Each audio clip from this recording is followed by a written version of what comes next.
Okay, here's a fun word for you. Epistaxis. This is the medical word for nosebleed.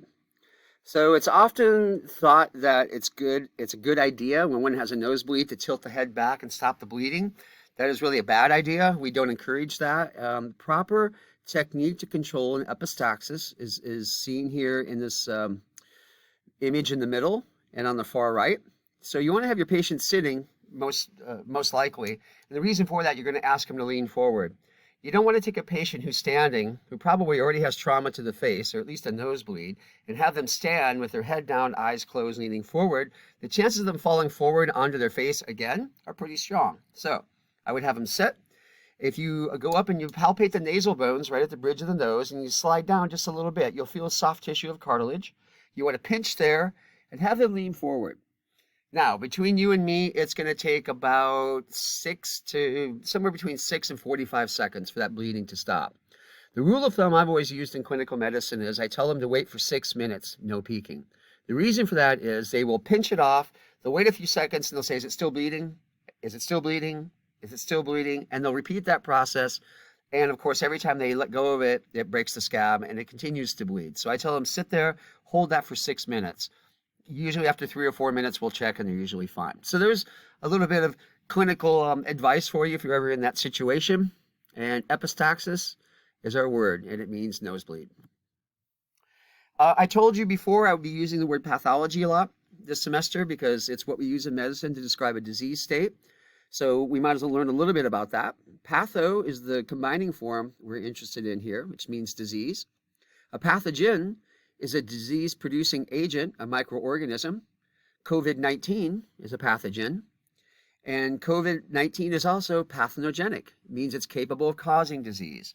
So it's not really talking about how it causes disease or how contagious it might be, simply that it is capable of causing disease. And when we talk about disease, we also have to address whether we mean it's acute or chronic. We'll probably cover this a couple times this semester. Maybe we already have. So in case you've heard this before, this is just a repeat. And if you haven't heard it before, then it's good information to have. Acute is a condition with a rapid onset and a short, severe course. Chronic is a condition with a slow progression that continues for a long time. Once again, this is a comparative analysis going on here. So when we say a short, severe course, we might be talking about something that's 3 months long. But relative to the expected life expectancy you would have, it kind of didn't make sense. So we tried again. Relative to your life expectancy, 3 months is not that long. If you plan on, or potentially could be living up to 80 years, 3 months is considered short. Chronic is something, when we say a long time, it means you're going to be living with this probably for the rest of your life. Not always with chronic diseases, but often it could be indicating the rest of your life. So acute is short, rapid, severe. Chronic is slow progression and continues for considerable amount of time. Another word we use in association with disease is idiopathic. It simply means without a known cause. So you'll see there is a pertaining to a suffix here. You see path in there, which is our word root from patho. And then idio is a prefix, and you're not going to be held responsible for what that prefix in itself means. The only thing I want you to know is just memorize this word, and every once in a while we have those words like epistaxis where you just memorize the word and not the parts. And this is one of them, idiopathic, without known cause. Another way you might hear a doctor say this is to say without known etiology. In etiology, it means the same thing as cause. We don't know from where this disease came, but it's here. Then we say, is it acute or is it chronic? And we go from there. Onset of pathology, especially respiratory pathology that we're discussing today, is usually something called malaise. This is a vague feeling of body discomfort. It's often the first sign of infection or disease. You've probably yourself have said or heard others say, wow, I feel kind of funky today. And generally, when we say that, we don't mean James Brown kind of funky, but we mean that funky like, I wonder if I'm getting sick. And if you've ever had those moments, it can be fatigue, it can be stress, it can be illness, and we describe it as malaise. So if a patient comes in and describes this sort of feeling of funkiness, and if I feel off today, so on and so forth, they say they feel tired, fatigued, we're going to call it malaise. That's how we're going to chart it. And it encompasses all of those things I just described to you. could be the onset of an upper respiratory infection. This is an acute contagious infection of the upper respiratory tract. This is the most common acute illness evaluated in outpatient settings. So in other words, in the clinical setting. The common cold is the most well-known URI. So keep in mind, when we talk about upper respiratory infections, we're talking about everything basically from your mid-neck up. So we're talking sinuses, we're talking head cold, that sort of thing. There are people who will use the term upper respiratory infection or URI to describe any respiratory infection, but if it's in the lungs, it's not upper. People will make this mistake. You'll hear it from time to time.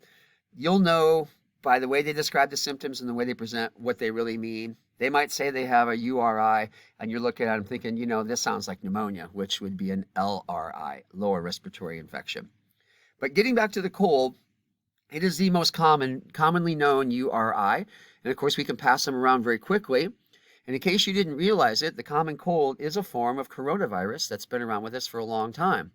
You know how easily we can catch a cold? Well, transfer that over to the COVID-19, which is, once again, a form of the common cold virus, and you can see why it's so highly contagious. Coryza is a common cold. Now, this has nothing to do with COVID-19. This is just your typical cold virus that you get. You have acute inflammation of the nasal passages accompanied by profuse nasal discharge. So rhinitis and rhinorrhea are some of the two most common symptoms associated with coryza, which is the common cold. Another form might be sinusitis. This is inflammation of the mucosal lining of the sinuses. So you have, like in your mouth and in your nose and these other surfaces, you have what's called mucosal tissue. It secretes mucus, and your entire respiratory tract is lined with mucosal tissue. And sinusitis, when it happens, usually activates that mucosal tissue to produce excessive amounts of mucus, which is why the sinuses get plugged. You sometimes get a headache. You have four major sinuses actually four sinuses in total, or four pairs, I should say, total in the human anatomy. At the top, you have the frontal sinuses. The sphenoid sinuses, they indicate here they're sort of in the medial orbits. Sphenoid sinuses are actually kind of deep in the skull. They're kind of behind your eyes. Ethmoid sinuses are beneath that, and below that you have the largest sinuses, which are the maxillary sinuses. I know in this diagram they look about the same size as the frontal, but the maxillaries are actually much larger than the frontal. All of these sinus sizes can vary from person to person. And it's how we diagnose things, especially forms of sinusitis. So if you feel the pressure behind your eyes, we're thinking sphenoid sinus.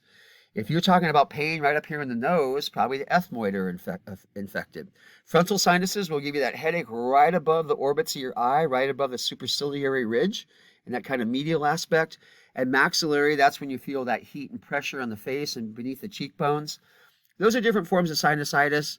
Basically, inflamed sinus lining that is producing excessive amounts of mucus and can be a real bugger to deal with from time to time. So something we want to avoid. And if you do suspect that you have a sinus infection, best seek a doctor's care. They can get complicated and sometimes go directions we don't want them to go. Since the beginning of time, since at least the beginning of medical terminology, we've had this word, these two words rather, mucus versus mucus. One of them is a noun, one of them is an adjective, one of them describes the slippery fluid secreted by the mucous membranes, and one of them means pertaining to the secretion or containing mucus. So, if you know your suffixes, I'll remind you that suffix us that you see in the top form of mucus here means structure. So it does not mean pertaining to, it means structure. Us is a Greek ending meaning structure. So if you see the word mucus with a us ending, you know they're talking about the substance that's leaking out of this child's nose you see here on the right. And those of you who are parents know exactly what that whole thing's about. The lower word, mucus, with the ous, if you think back, that's a pertaining to word. So that's taking it and turning it into an adjective. And so if we want to describe a membrane, we would use the lower word. And the sentence at the bottom kind of sums it up. The mucous membrane produces mucus. I will absolutely guarantee you, this is going to be on your exam, I will absolutely guarantee you this is going to be on your final exam. So get it down now, and you know at least you got that point locked down, with a lot of other points, of course, because you're learning lots of stuff. But I do promise you, this is going to be on your exam, so definitely want to know this one. Osmia, smell. This is the only time you're going to see this word the entire semester. And now, thanks to COVID, I have actually a disease I can relate it to, other than just loss of smell. And osmia is loss or impairment of the sense of smell. And for those of you who have been following the COVID-19 outbreak and the sort of the associated symptoms that go along with it, anosmia is one of the major symptoms. Usually 2 to 3 days before the rapid onset of the disease, people tend to lose their sense of smell.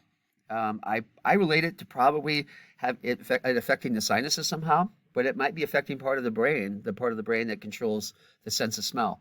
Not really certain the etiology of what that is, but it is a symptom associated with COVID. So finally, I have something I can attach it to other than saying, here's that word. You won't see this suffix the rest of the semester except on an exam, so don't lose your mind trying to remember it. But you will need to know this word for your exam in the coming week. Pharyngo. This describes the pharynx, or in other words, the throat. And you see one picture of one right here that has a little bit of an infection going on.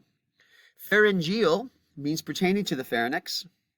Pharyngitis is inflammation of the pharynx. Pharyngocele is a herniation of the pharynx. Pharyngostenosis is a narrowing of the pharynx. And pharyngomycosis, and I'll say that in just one word now, pharyngomycosis is a fungal condition of the pharynx. And that, ladies and gentlemen, is what you're looking at in this lovely picture at the bottom. And many students think this is strep throat, and it has some similarities with strep throat, but strep throat is rarely this profound. However, that is a fungal infection of the mucosal tissue of the back of this throat. You can see some erythema around the sides, so the tissue is kind of red. These white patches are the fungus itself. We'll give you a medication. It's in the form of something called a troche, which is another word for a lozenge, and it'll have an antifungal component to it, and you'll use those several times a day, and within a week or so, we can kill that fungus off and get things back to normal. So if you have this type of infection, or ever see it in a patient, don't be alarmed. It is treatable. It does look kind of gnarly, and it is kind of gnarly, and it's unpleasant, but it's something we can fix. Once again, we've hit our time limit. I'm going to pause this. I'll be back in the next segment to discuss a kind of serious disease state that happens, that can happen to the throat, and we're going to give you some good clinical information about that. Hold tight. I'll be back with you momentarily.